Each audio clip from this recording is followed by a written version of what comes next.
On this episode of the Koffers, Bagan confirmed.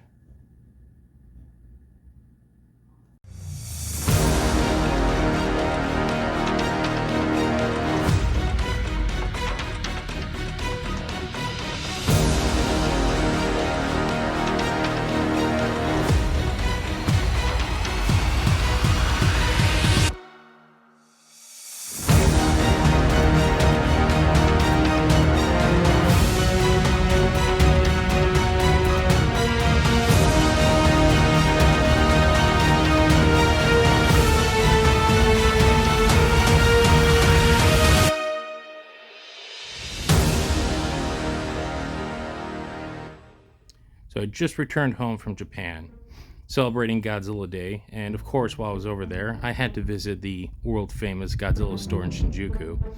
And to my surprise, when I walked through those doors, what was sitting there staring right at me but the first official Bagan Bandai figure.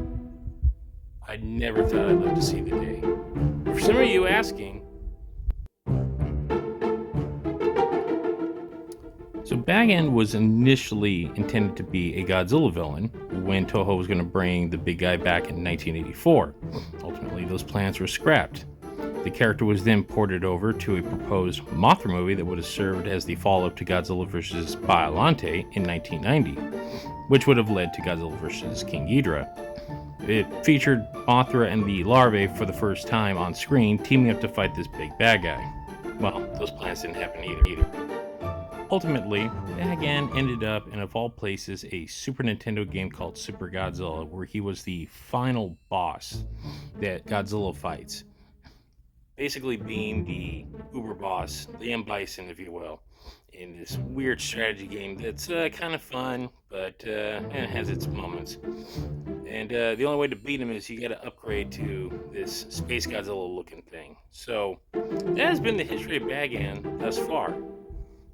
Which leads us to a question: why an action figure now for a character that's been nothing but a concept creature? Leave it to the web puppet show Godzilla to pull a deep cut and actually make something of this kind of cult figure, if you will. So if you haven't watched the show, I highly recommend it. It's pretty damn awesome. In fact, here's some Bagan in action. So after nearly, at this point, 40 years of kind of being obscured and sitting in the throes of developmental hell, a puppet show brought this character to the forefront finally, which, stranger things have happened. But I ain't complaining because we got this awesome action figure based on him. So now, as far as the movie monster line goes, this is actually one of the better figures I've ever seen this line produce. He stands at the standard 6.5 inches, but his sculpt is really well done. Since the version that he's based on is from Godzilla, which is all puppets, they did a pretty damn good job kind of mirroring, or merging, if you will, the concept art and the puppet itself. I mean, you saw the video of the puppet. He doesn't look exactly as menacing as his suit. They really went above and beyond with this guy. Pretty much, your standard soft vinyl, moves in two different places, basically the legs and the arms, as all Bandai movie monster series tend to do. But you know what? I'm not complaining. You know why? Because it's Bagan. This is something I never in a million years would have ever thought we would have gotten an official figure for. And as someone who loves deep cuts and whose main collection is mostly Bandai, I'm living in a golden time. I cannot recommend this figure enough.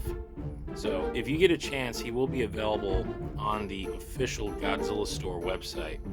And for any hardcore Godzilla fan, yes, even though he's based on a puppet show, I highly recommend picking this bad boy up. He's amongst the best that this line has produced. So now, I'm just going to leave you with some cool shots.